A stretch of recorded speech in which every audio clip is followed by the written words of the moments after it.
Now this video is about swapping out the discs on pretty much any motorcycle. Would be similar, but we're going to be doing it to our FCR 1000, a bike we've used for track days.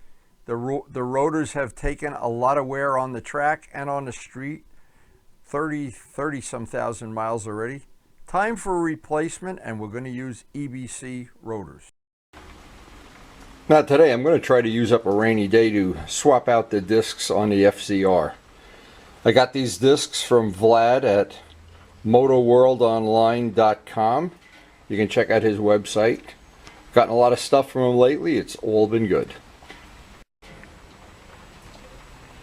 Now the discs that we're replacing have given us good service for many track day years, street years, over 10,000 miles, and the bike already has coming up on 30,000 altogether, and I think this is going to be a nice upgrade for the brakes. Now I've done all the things over the years to spinning the buttons, cleaning them, keeping the pads clean, but it's just time, and there's like anything in life, there's just time. On this bike, it's time for an upgrade. Now on the GS 1100, we've had 3 sets of rotors already. These are the EBCs, the floating EBCs. Way better than the 2 Suzuki sets that we got. The original ones were not floaters. These are floaters, way better. We already have videotaped that. And of course the R1 just has a super set of brakes, really super. I wish I could just take this whole front end off and put it on the FZR sometimes. Now one of the best investments, and this was about 75 bucks that I ever made. I got the power winch from Harbor Freight, the heavy duty strap.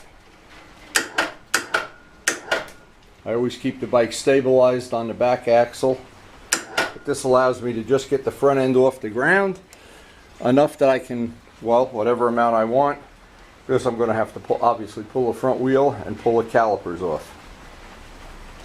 By the way, one of the last upgrades we made on the bike, we replaced the windshield. We made the carbon fiber windshield, and that, of course, that turned out to be just as good as gold.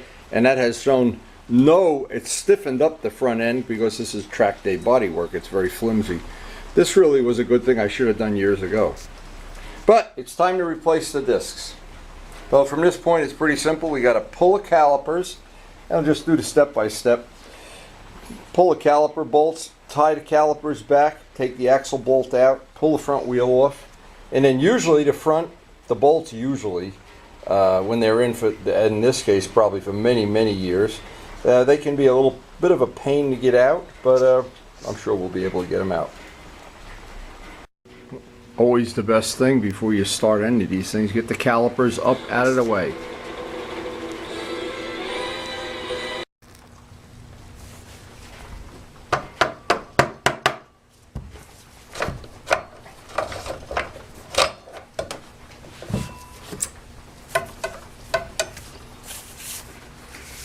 Now we can pull the bolts, get the old rotors off, clean everything up nice. This job will go pretty smooth. A small tip I learned the hard way that makes it easier for me. I put all the spacers, all the parts, all the tools I need to do this side of the bike, leave it on that side. This side I know I have a different spacer on this side for the wheel. Of course it's not a symmetrical wheel because there's a drive for the speedometer. So by having the tools and the bolts, it just makes it a little bit easier for me. Now next thing is going to be just unscrew the discs and clean the wheel and replace it with the new discs. Now I'm fussy about cleaning everything up once I take everything off, and then I'll hang these discs. I'll add these to my collection of about 20 discs that are worn out and seen their best service life is behind them, that's for sure. But because these are gold inside, and I think that'll make a nice little upgrade. Now, as can many times happen on these, especially when things are Loctited in, you wind up, and this is a great tip. This tip works every time. I've never seen this not work. these bolts, and what happens, let me take one, and because they're old bolts, they've been there a long time, but they tend to radius off a little bit where the Allen wrench goes in, and they don't, when they're Loctited in, you can't get the bolt broken loose. A great tip, and I used this several times before. This is, and I'll show these up close, this is, again, these are from Harbor Freight, and you can see we made one, especially I made one just for I call them the star wrenches, whatever you want to call them. But what you can do, and you would think this wouldn't work, but it works so good, it's unbelievable. You can take the next size one that doesn't fit in a hole and just hammer it in. And it, because the tool steel is harder than the bolt itself, it makes two new grooves. It actually now is going to be a little bit of a nuisance. I'm going to have to hammer that off. But that now allows you to get that last bolt out. And if you have ever come upon a bolt you can't get out, and I know Luciano had one on a Ducati that wouldn't come out, we did it a little bit different, but this is really a good trick. The tool, that whole set of the star wrenches is $10 in Harbor Freight, probably even if you don't have a coupon. And it's ironic how there's always one bolt that's frozen in. It's unbelievable. Now there's always what I call the nuclear option. Sometimes, and I do a lot of painting of wheels, all of the bikes in my collection have painted wheels, and some have more than one set of wheels. And sometimes on older bikes, and I think probably on all bikes, sometimes you'll have a bolt that's frozen in. On the MT-09, I had one when I painted the wheels. And what happens is, there's really no other way to get it out. You strip it, even with using that trick of hammering in the star wrench, you can't get it out. Then the nuclear option is, and some people do this right away, they don't even try getting it out with the star wrench, is to use MAP gas. MAP gas and heat the bolt. That softens up the Loctite. A lot of times that'll let you just let it come out without any problem at all. But some manufacturers and some older bikes, those bolts can be something to get out, and boy, it can be frustrating. And when you have a rounded off bolt, or if you don't have a MAP gas wrench, or boy, it can really be frustrating now. Because I've painted a lot of wheels, again, I'm just mentioning this, on the channel, 3,200 videos, by the way. I've taken a lot of discs on, put a lot of discs off, and almost always there's at least one bolt that's uncanny, that just doesn't want to come out. But again, the MAP gas is the nuclear option if you're restoring something, replacing something, or in the case of painting wheels, you've got to get the bolts out. And it's always a good idea, if you're in doubt, have a set of new bolts handy, and don't even use the old bolts up that are rounded off a little bit. Spring for a brand new set of bolts. Cheap insurance. Next step is the simple green. Let everything soak for a while. Wipe this off. I just want to get as much of the grease and dirt off as I can while it's apart. And make sure there's absolutely no stones, no dirt or anything in here when we go to put the new disc on. Now, just by running these bolts on a buffing wheel for a minute or so, they'll come out looking brand new.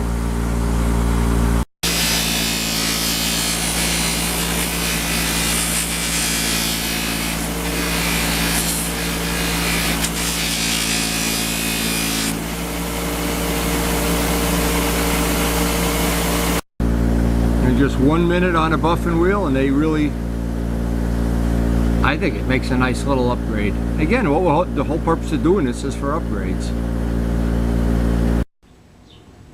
Now these are symmetrical rotors. The same one fits both sides. So that's not true of every one. And I read some directions, or I don't remember some directions, some of my YouTube videos where if you're doing wave rotors, and I'm not, these because they don't have a wave, but the waves shouldn't line up. They should be offset. So because these have holes, this is kind of the old school way. These really look beautiful. The workmanship on this is just perfect.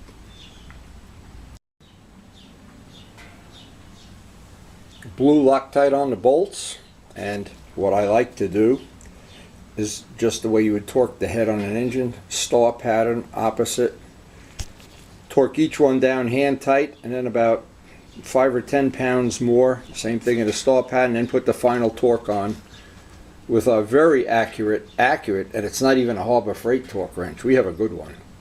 We paid list price for one. It's unbelievable. Okay, the last step now is just to flip it over, put the other disc on, and then reassemble the bike backwards, just for all the steps that we did in the beginning. Kind of a straightforward thing. Hope there's a couple little tips you can use in the course of checking this out. I just had a nice coffee break. Ready to put this back together. Just a reverse, complete reverse of what we did. Loctite the bolts, and then we have that little thing we did. We did it many times on a video of bouncing the front end with the calipers locked, and then tightening tightening all the axle bolts. And that's almost too easy to do. This was a very nice, gave us plenty of time to do it right. I never like to do a job like this if I'm under some time constraint. And one of the final little touches I'll put on this is I'll run everything, all of the bolts on the buffing wheel, the nut. This will just make it a little bit nicer. Every little thing I can do to clean it up, polish it, just make it a little bit easier to clean and maintain. For just a minute or two, and all these little details get taken care of.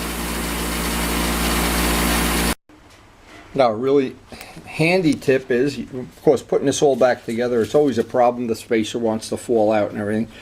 A little bit of wheel bearing grease on the spacer kind of holds that in place. And I found, and of course, lining up the speedometer drive with the little detent that keeps it from spinning around. But I learned another thing in the course of doing this. I found something else that I think is really I didn't expect it, but it's really worthwhile.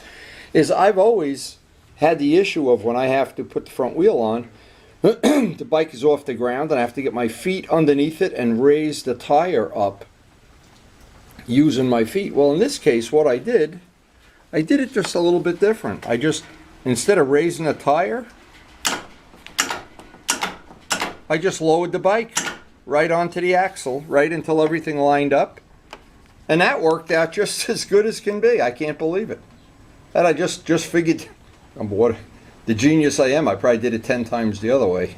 But anyway, that isn't having this a $75 tool saves your life. It's unbelievable. And I work alone almost all the time.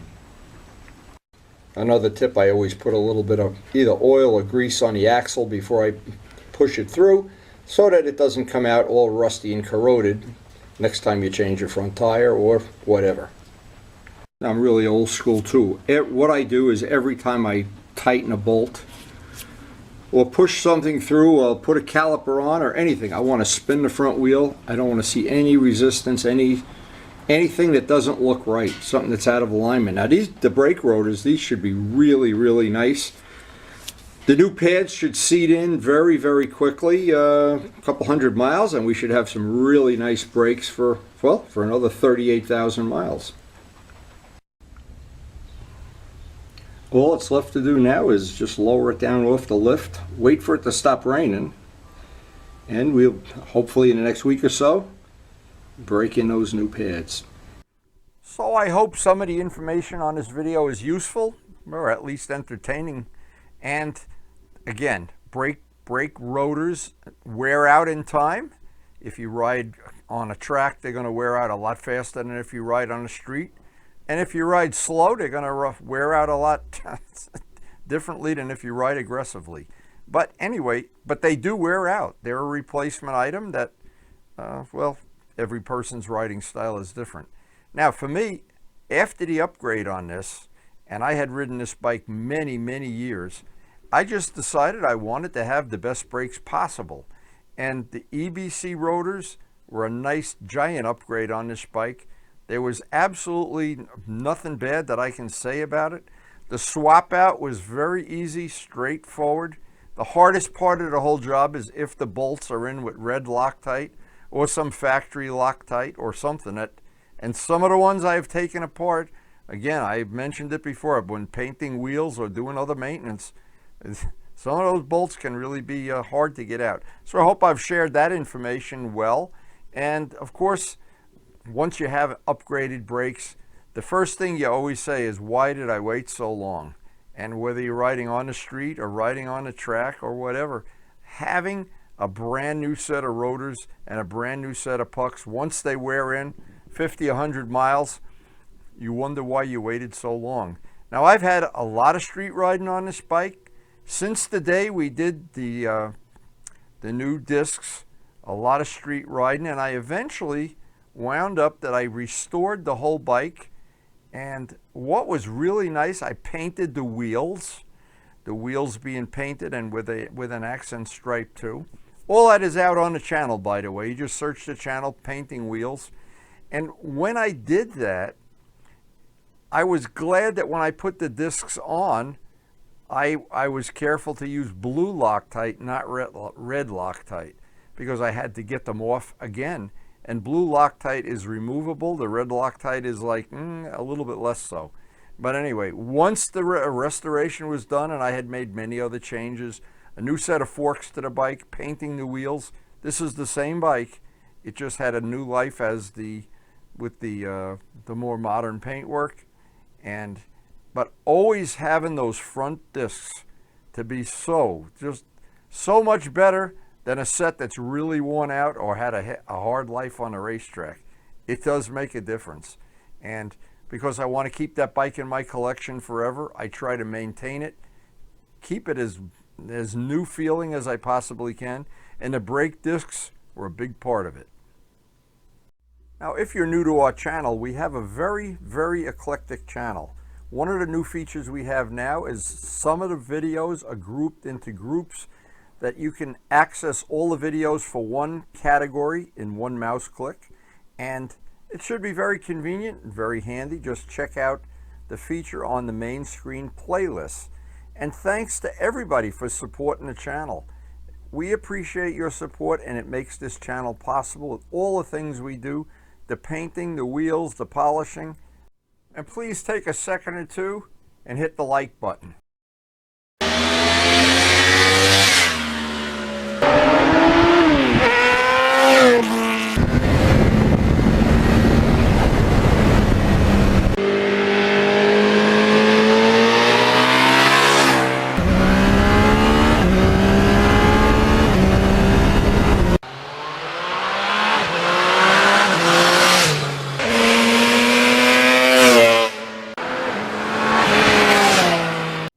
And thanks everyone for watching.